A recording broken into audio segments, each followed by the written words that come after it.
Welcome back to Joe Stunner Boxing. Michael McKINSON, since being beaten by Vergil Ortiz Jr.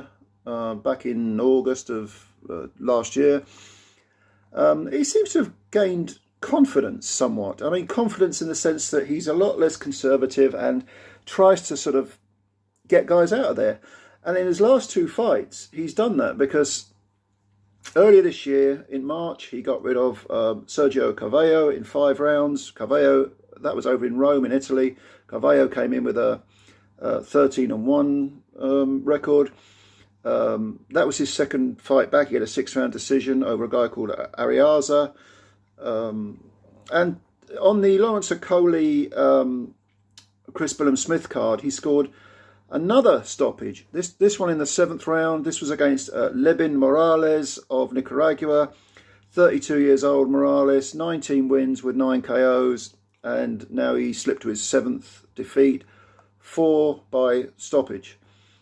And he'd won his last 2 against, modest opposition over in Nicaragua. But he just didn't look good in this fight. He says he's 32. Okay, maybe he is, but you never know, do you, with some of these South American fighters. They tend to knock a few years off, don't they? But every time he was hit, he shook. And he, 3 fights ago, 4 fights ago now, against Jonathan Navarro, who was undefeated, he got done in 2 rounds. And he'll come back with a few, like I say, a few nondescript wins, lower level opposition. But he gives it a go. And but he did have that sort of old man look about him in the sense that I don't know whether he was shot, but his movement suggested an older fighter, a much older fighter than a 32-year-old, a much older fighter than a guy who's had 26, 27 fights. And McKINSON came out banging. And McKINSON, Michael McKINSON going in, he was 24 wins, 1 defeat, and 3 KOs. That was his lot. Only 3 KOs.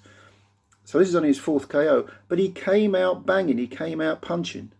And it was strange to see because he was shaking Morales, but not really. The impression you got is if those punches were landing from someone with a lot of power, the guy would have been out there in a round or 2. They were stinging Morales, but he was able to hang on. He was able to just fire back. He was game. He wanted to fight. He was trying to win. But McKINSON, of course, southpaw, very fluid, very slick. Morales couldn't match him at all for skills. Did land a few punches. Was definitely going forward. Definitely trying to win the fight, but it just wasn't happening. And McKINSON eventually grabbed a stoppage in the 7th round.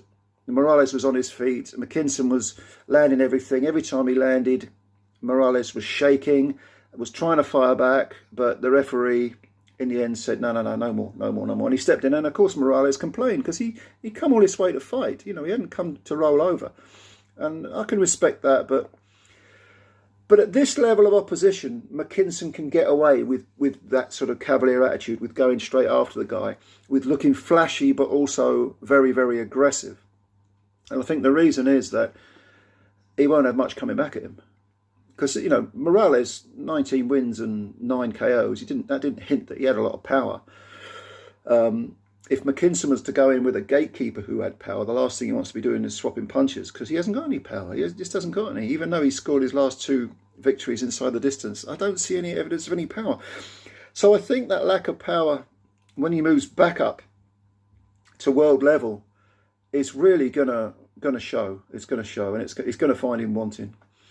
But yeah, it was a decent 7-round run around. It was only it's only scheduled for 8. But fair play. McKINSON scores another win. He's now up to 25 wins with 4 KOs, 1 defeat. Only defeat to Vergil Ortiz. Can he make it at world level? I got my reservations. He says he's the best welterweight in Britain. He may be able to outpoint domestic level fighters, but yeah, I'm still not that convinced. I'm not overly convinced. Not at world level. Not if that's his aspiration to get to world level. I'm really not convinced. So did you see this fight? Leave your comments below. Thanks for your time as always. Subscribe if you're new, like the video if you're new, hit that subscribe button. It helps us out, build the channel up, spread the word about Joe Stunner Boxing, and we'll speak again soon. Bye bye for now.